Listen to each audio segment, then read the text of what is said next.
कहानी। एक मेंढक था, एक मेंढकी थी। मेंढकी हर रोज गणेश जी की कहानी करती है। एक दिन मेंढक ने कहा कि तू हर रोज पराये पुरुष का नाम लेती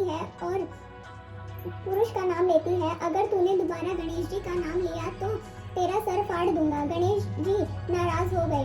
राजा की बंदी आई, दोनों को मटके में डाल कर ले गई और मटका चूल्हे पर रख दिया। जब उस मटके का पानी गर्म होने लगा तो मेंढक ने कहा, मेंढकी, बहुत कष्ट आया है। तेरे गणेश जी को याद कर, नहीं तो दोनों मर जाएंगे। मेंढकी ने 7 बार गणेश जी का नाम लिया। 2 सांड लड़ते हुए आए, मटकी को सींग मारा, मटकी फूट गई। मेंढकी सरोवर में चली गई। हे गणेश जी महाराज, जैसे मेंढकी का कष्ट काटा वैसे ही सब किसी का कष्ट काटो।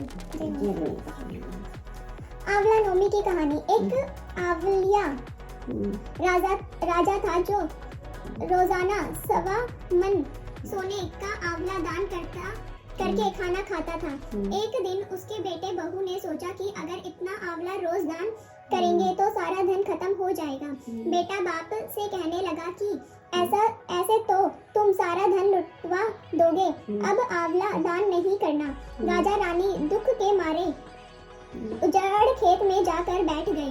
उन्हें वहां भूखा प्यासा बैठे हुए 7 दिन बीत गए।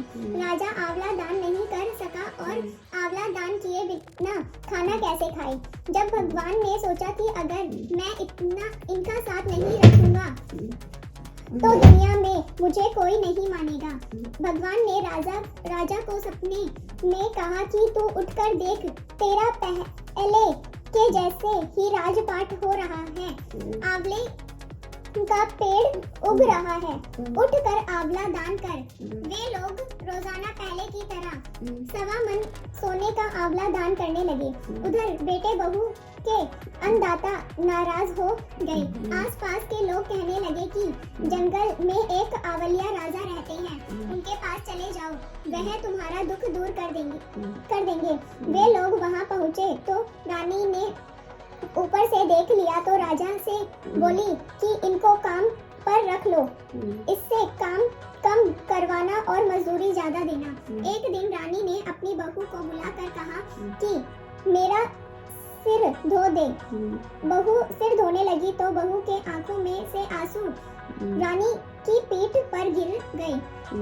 रानी ने पूछा कि तू क्यों रोने लगी, क्या बात है, बता। बहू बोली कि मेरी सास की पीठ पर भी ऐसा ही मस्सा था, वह भी 1.25 मन आंवला रोजाना दान करती थी।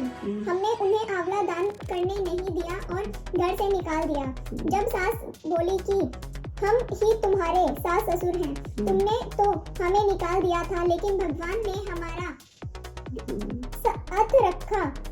हे भगवान, जैसे राजा रानी का साथ रखा वैसे सबका रखना।